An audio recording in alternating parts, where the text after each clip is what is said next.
నమస్తే. Welcome to hit TV. నేను నరేష్. మహాన్యూస్ పైన దాడికి సంబంధించి మాజీ మంత్రి జగదీశ్వర్ రెడ్డి ఏదైతే మాట్లాడిన మాటలపై దుమారం చెలరేగుతుంది. చాలామంది కౌంటర్లు ఇస్తున్నారు జగదీష్ రెడ్డికి. అసలు భయపెట్టిస్తున్నావా? మీడియా పైన దాడిని సమర్థించి ఇంకా ఇతర మీడియా ఛానళ్లపై దాడి చేస్తామని, ఎవరిని బెదిరిస్తున్నామని చాలామంది రాజకీయ విశ్లేషకులు మాట్లాడుతున్నారు. ఇదే అంశం మాట్లాడదాం. మనతో పాటు డిబేట్లో కేఎస్ ప్రసాద్ గారు ఉన్నారు. సార్ నమస్తే. నమస్తే అండి. సార్, మహాన్యూస్ పైన దాడి ఒకటి, రెండు దానిపైన జగదీష్ రెడ్డి రియాక్షన్ ఏం చెప్తారు మీరు? జగదీష్ రెడ్డి తను ఒక ఎమ్మెల్యేగా ఆయన రెస్పాండ్ చేయడు. మీరు నన్ను విశ్లేషకుడిగా పిలిచి నన్ను రెస్పాండ్ అవ్వమంటే రెస్పాండ్ అవుతారు. అందుకని జగదీష్ రెడ్డి గారు మాడింది రైటర్ రంగాన్ని ఎంచడానికి నా స్థాయి కాదు. ఓకే, ఎందుకంటే మీరు రాష్ట్ర ముఖ్యమంత్రుల గురించి మాట్లాడతారు, ఒక మాజీ మంత్రి కోసం మాట్లాడరా ఆయన రెస్పాండ్ పైన? మాజీ మంత్రి తన భావ ప్రకటన స్వేచ్ఛకి తనకిచ్చిన హక్కు రాజ్యాంగం వాడుకున్నాడు. ఒకటి నేను చెప్పగలను, మీడియా హౌసెస్ మీద దాడి ఖండిస్తాం, కోట శ్రీనివాసరావుగా మేము ఖండిస్తాం. కానీ మీడియా హౌసెస్కి ఒక డెకరం ఉంటుంది. ఓకే, ఇప్పుడు సోషల్ మీడియా చిన్న యూట్యూబ్ ఛానల్ వాడు వ్యూస్ కోసం ఆడ తావులేదు వస్తూ వాడు ఇష్టం వచ్చిన హెడ్డింగ్లు పెట్టుకుంటాడు. మీకేం పోయి కలం? ఓకే, మీకేం పోత్రం? ఏం హెడ్డింగ్లు? ఒక హీరోయిన్ విషయం ఒక ఎగ్జాంపుల్ చెప్తా. ఓకే, సమంత అని ఒక హీరోయిన్కి తెలంగాణ ప్రభుత్వం గతంలో చేనేత పరిశ్రమకి సంబంధించిన వస్త్రాలు ఒక వారంలో ఒక రోజు ధరిస్తూ ఓ బ్రాండ్ అంబాసిడర్గా ఎస్టాబ్లిష్ చేశాం. అవును. ఇప్పుడు ఇండైరెక్ట్గా నువ్వు బ్లర్ చేసిన నీ మొహానికి నీ తెలివితేటలకి ఆ అమ్మాయి అన్నట్టుగా ప్రస్ఫుటంగా కనపడుతుంది. ఆ అమ్మాయిని బెదిరించారు. ఇదంటే ఆ అమ్మాయి నీకు వచ్చి ఏమైనా కంప్లైంట్ ఇచ్చిందా? నువ్వేమైనా పెద్ద తీసుమార్కనవా? వచ్చి కంప్లైంట్ ఇస్తే నువ్వేమైనా న్యాయం చేర్చడానికి నువ్వేమైనా ధర్మ పరిరక్షకుడువా? రెండోది, మీడియా ట్రయల్ విషయంలో మీరు చేస్తున్న పనికిమాలిన పనులు. రెండు విషయాలు నేను చెప్తాను. పనికిమాలిన పనులను ఎందుకు చెప్తున్నానంటే, ఏసీబీ ఇవాళ ఒక సిట్టు టెలిఫోన్ ట్యాపింగ్ మీద బ్రహ్మాండంగా చేస్తున్నాయి కదా. వాళ్ళు ఏమైనా ఇంటికి వచ్చి ఏమైనా చెవులు రాసి చెప్పారా? అదేనట ఇదే అట అని. నువ్వు వాళ్ళ గంగతో రాంబాబు సినిమాలలో బ్రహ్మానందంగా కథలు రాసుకుని ఆ కథల ప్రకారం మమ్మల్ని ప్రాణాలు తినేద్దాం అనే కార్యక్రమానికి డైలీ సీరియల్కి తెరలేపితే మేమెవరు దానికి రెస్పాండ్ అవ్వడానికి? సేఫ్ ఇన్స్టెంట్ జర్నలిజం విలువలు పరిరక్షించే నేపథ్యం మాట్లాడతాం. ఇంతకన్నా ముందు డెక్కన్ క్రానికల్ పేపర్ని ఎరగొట్టినప్పుడు, ఇంతకన్నా ముందు సాక్షి ఛానల్ని ఆంధ్రప్రదేశ్లో తగలబెట్టేసినప్పుడు, అప్పుడు మీరు మాట్లాడినమాట ఫర్నిచర్ తగిలిపోయిందట, ఎవరిదో ప్రైవేట్ కార్ ఇరిగిపోయిందట. ప్రైవేట్ కార్ ఏంటి? అది ఆడి కార్ నీదే చెప్పు, రిజిస్ట్రేషన్ నీ పేరు మీద ఉందా? ప్రైవేట్ కార్లు ఎరగొట్టారు. మరి అలాగే వార్త చదవకుండా అయ్యలో లక్ష్మణ నేడిపేందుకు? ఆ హెడ్డింగ్ లేదు. ఫస్ట్ ఆఫ్ ఆల్ ఆంధ్రప్రదేశ్ మాజీ ముఖ్యమంత్రి భార్య మీద రాసేస్తూ, సినిమా హీరోయిన్లతో కలిపి ఒక మాజీ మంత్రిని తగిలించేస్తూ, నీకు ఇక్కడ ఎలా ఉందంటే ఓ సెట్ ఆఫ్ తపేలా ఛానల్కి బీఆర్ఎస్ పార్టీ నచ్చదు, అక్కడ వైఎస్ఆర్సీపీ నచ్చదు. సెట్ ఆఫ్ తపేలా ఛానల్స్ అంటే ఏవి సార్? నేను చెప్పాల్సిన అవసరం లేదు, ప్రజలందరికీ తెలుసు. ఓకే, స్లాటర్ హౌస్లు అంటే? స్లాటర్ హౌస్లు అంటే ఏంది? మీనింగ్ ఏంది? ఏంటి స్లాటర్ హౌస్? ఛానళ్ళు స్లాటర్ హౌస్లు ఛానళ్ళు కాదని చెప్పి జగదీష్ రెడ్డి మాట్లాడుతుంది. అది నాకు తెలియదు. ఆయన మీరు అడగండి సార్, ఆయన అడగవలసిన ప్రశ్నలు నన్ను అడిగితే. ఓకే, ఒక సెట్ ఆఫ్ మీడియా, కొన్ని రాజకీయ పార్టీలు ప్రూవెన్ ట్రాక్స్ అవి. ఓ 10 సంవత్సరాలు పరిపాలించిన బీఆర్ఎస్ పార్టీ, ఒక 5 సంవత్సరాలు పరిపాలించిన వైఎస్ఆర్సీపీ, వాళ్ళకి నచ్చబట్ట. నచ్చకుండా వాళ్ళు ఏం చేసినా తప్పని రాసేస్తూ ఉంటారు. ఓకే, వీళ్ళ ప్రాస్పెక్టివ్లో దాన్ని ప్రజలకి కన్విన్స్ చేసే కార్యక్రమం చేసుకోండి, ఎవరు కాదంటలే కదా. వ్యక్తిగతంగా వ్యక్తుల యొక్క వ్యక్తిత్వాన్ని, అవతల వ్యక్తుల మనోభావాలు కూడా అర్థం చేసుకోకుండా ఇష్టం వచ్చినట్టు రాసేస్తే ఖచ్చితంగా ఎవరికో గాయాలు అవుతాయి మనోభావాలు. రెండు విషయాలు, దాడి చేసిన వాళ్ళు మీరు 3-4 నెలల బట్టి జీతాలు ఇవ్వకుండా మీ స్టాఫ్ మిమ్మల్ని ఎరగొట్టవచ్చు కదా. వాళ్ళు బీఆర్ఎస్ కండువాలు వేసుకున్నారు, దాడి చేసింది కూడా బీఆర్ఎస్ నాయకులు. పేటెంట్ రేట్స్ గేలు శ్రీనివాస్ యాదవ్ అని చెప్పి ఆయన మన హుజరాబాద్ లో పోటీ చేసిండు. సార్ నేను మాట చెప్తా సార్, గెలు శ్రీనివాస్ యాదవ్కి ఎంప్లాయీస్ అందరూ వెళ్ళి మొరపెట్టుకోవచ్చు, దాన్ని మనం కలిసి చేద్దాం. సో మీరు ఒక కొత్త వర్షన్ తీసుకొస్తారు, ఎవరు నచ్చినాడు ఇట్లా దిప్పి తీసుకొస్తారు, ఏదైనా చేసుకోవచ్చు సార్. ఏ కమ్యూనిస్ట్ పార్టీలు సంఘీభావాలు ప్రకటిస్తూ కార్మిక సంఘాల పార్టీలు రాజకీయాలు నిలబడి గెలిచిన వాళ్ళే కదా వాళ్ళందరూ పోటీలు ఏదేది భావ ప్రకటన. ఆ విధంగా ఉంటే మీరు అన్నట్టు తప్పేలా ఛానల్స్ కొన్ని ఉంటే బీఆర్ఎస్ పార్టీ కార్యాలయంలో కూడా ఒక ఛానల్ ఉంది సార్, ఉంటే అలాంటి ఛానల్ ఏమనాలి? అలా వ్యక్తిగతంగా వ్యక్తిత్వాలను హననం చేస్తే ఎవరికైనా ఒకటే. చంద్రబాబు నాయుడు ఆయన పక్క రాష్ట్ర ముఖ్యమంత్రి, ఇప్పటికీ తెలంగాణకి చంద్రబాబు నాయుడు బూచిగా చూపిస్తున్నారు. చంద్రబాబు నాయుడు తెలంగాణకు రాక్షసుడిగా, తెలంగాణకి ఇంకా అన్యాయం చేస్తుండ అనే విధంగా చూపిస్తున్నారు. మరి బస్కచర్ల ప్రాజెక్ట్ మొదలెడితే ఊరుకుంటారా? ఇప్పుడు ఏ నీళ్లు నిధులు నియామకాల మీద ఈ ప్రాజెక్ట్ కంటే ముందు నుంచి కూడా ఆయన గతంలో ముఖ్యమంత్రిగా ఉన్నప్పుడు, తర్వాత ప్రతిపక్ష నేతగా ఉన్నప్పుడు కూడా ఇంకా తెలంగాణకి చంద్రబాబు నాయుడు ఒక రాక్షసుడు ఇప్పుడు మీరు అని అని topic- అని అని కొన్ని ఛానల్స్ చూపిస్తున్నాయి. ఆ ఛానల్స్ పైన ఏమంటారు మీరు మళ్ళీ? నేను చెప్తుంది అదే, ఒక్కొక్క సెట్ ఆఫ్ మీడియా ఒక్కొక్కరు ఒక్కొక్క బాణి ఎత్తుకుంటారు. ఓకే. మీరు టోటల్గా జర్నలిస్ట్ పెట్టిన గురించి మాట్లాడినప్పుడు ఒక సాక్షి ఛానల్ మీద దాడి చేసినప్పుడు ఖండన, ఒక ఖండన. డెక్కన్ ఛానల్ అప్పుడు పత్రికా స్వేచ్ఛకు భంగం కలుగుతుంది, వీళ్ళందరూ ఎగేసుకుని పొగేసుకుని మాడితే మనం అన్నీ చెప్పొచ్చు. ఓకే. వాళ్ళకైతే మంచి పని జరిగింది, వీళ్ళకైతే మంచి పని జరిగిందని మనం అనకూడదంటే ఎలాగ? మీరు గమనిస్తున్నారా? అప్పుడు మంచి పని జరిగింది, సోఫాలే కాలేయట, అది వాళ్ళే కాల్చుకున్నారట.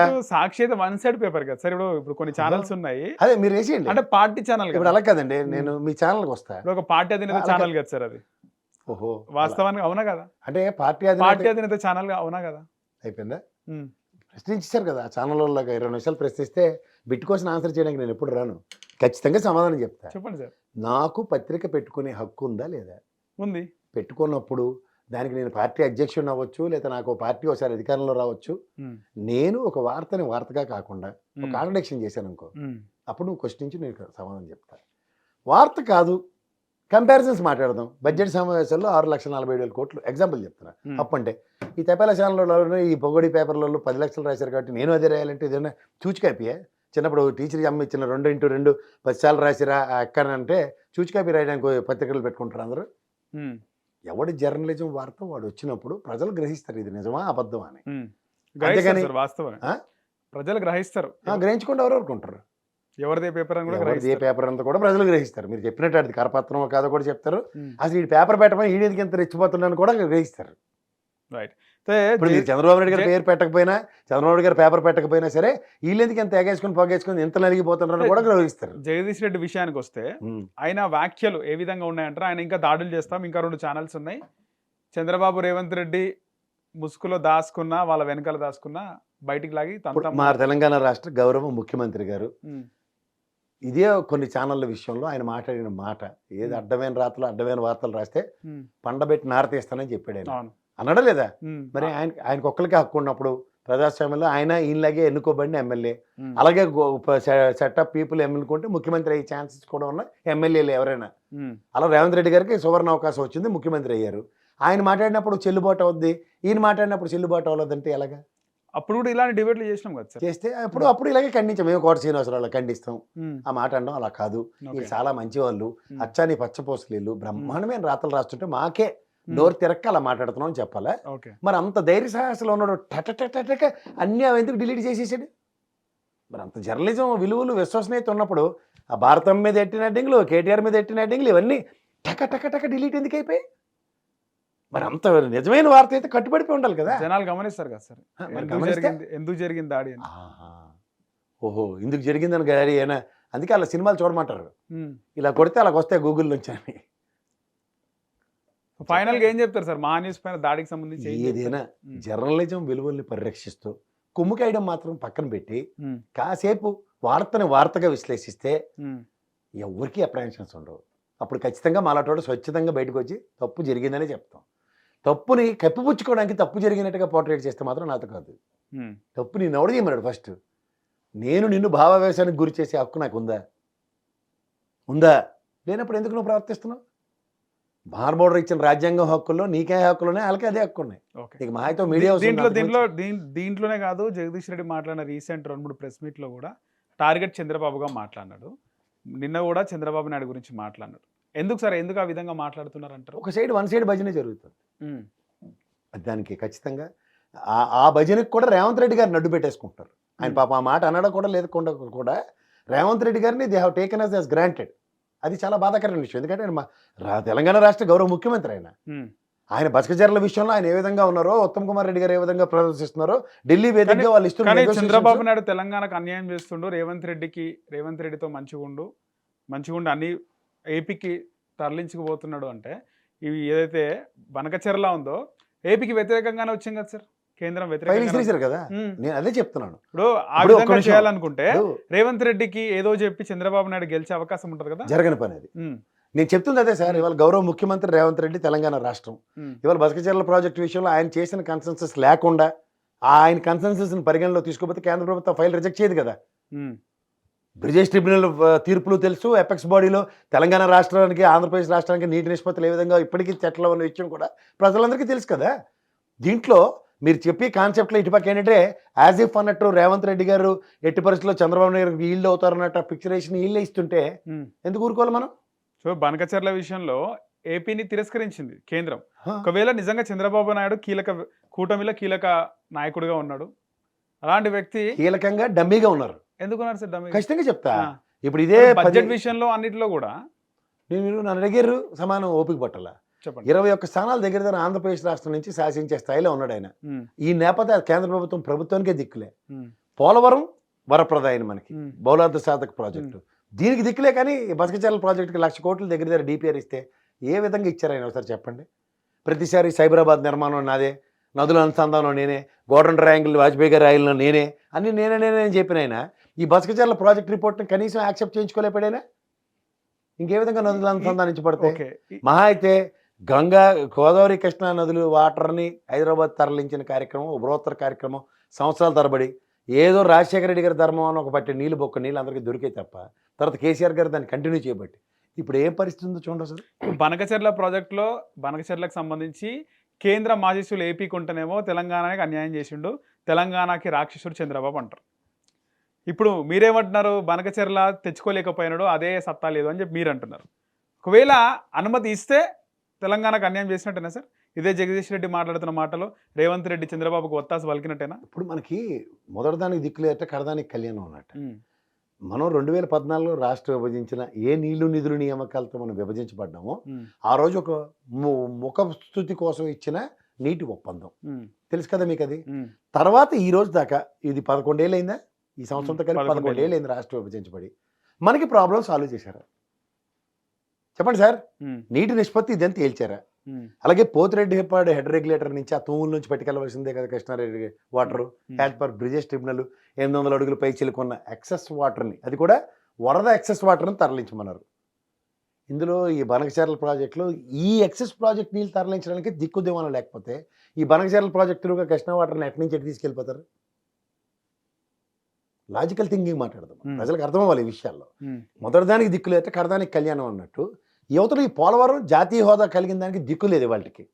11 ఏళ్ళు అయింది, ఇది కంప్లీట్ అయిపోయింది. పోనీ కృష్ణా వాటర్ కూడా మన నదుల అనుసంధానం కాన్సెప్ట్లో గతంలో నేను దాన్ని ఏమంటారు పట్టిసీమ చేసినట్టు ఎక్సెస్ పంపులతోనూ వీటితోనూ సర్టన్ టీఎంసీలు వృధాగా పోకుండా. ఇప్పుడు మనకి మహా అయితే కృష్ణాకి సంబంధించిన వాటర్ ఎక్కడుంది? శ్రీశైలం డ్యామ్లో అడ్డుతాం, సాగర్ డ్యామ్ అడ్డుతాం, మహా అయితే ప్రకాశం బ్యారేజ్ డ్యామ్ అడ్డుతాం. ఇంకొంచెం 10 అడుగులు వాటర్ వచ్చిందంటే పోయినట్టు కదా బంగాళాఖాతమే కదా, అవునంటారు కదంటారా?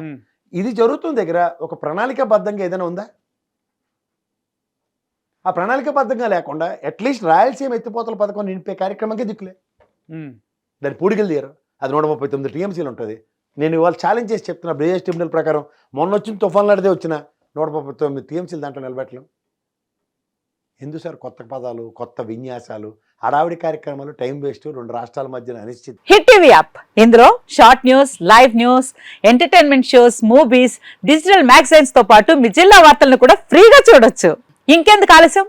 వెంటనే హిట్ టీవీ యాప్ ని డౌన్లోడ్ చేసుకుని ఫ్రీగా ఎంటర్టైన్మెంట్ పొందండి. Hit TV app. Hit TV app. Please download hit TV app. Hit TV app ని ఫ్రీగా డౌన్లోడ్ చేసుకొని ఎంజాయ్ చేయండి. మీకు నచ్చిన ఎంటర్టైన్మెంట్ కోసం హిట్ టీవీ యాప్ ని ఫ్రీగా డౌన్లోడ్ చేసుకుని ఎంజాయ్ చేయండి. హిట్ టీవీ యాప్ ని డౌన్లోడ్ చేసుకుని ఆస్వాదించండి, ఆశీర్వదించండి. ఇంతమంది సెలబ్రిటీలు హిట్ టీవీ యాప్ ని డౌన్లోడ్ చేసుకోండి అని చెప్తున్నారంటే ఎంత మంచి యాప్ ఆలోచించండి. అమెరికా అమెరికా అమెరికా అమెరికాలో చదవాలనుకునే వాళ్ళకి విశ్వసనీయమైన పేరు మన శౌర్య కన్సల్టెన్సీ. UK లో 1 year masters. UK లో 1 year masters. 2 years work permit up to 5 years visa. Contact Saurya Consultancy. Contact 89851 89851.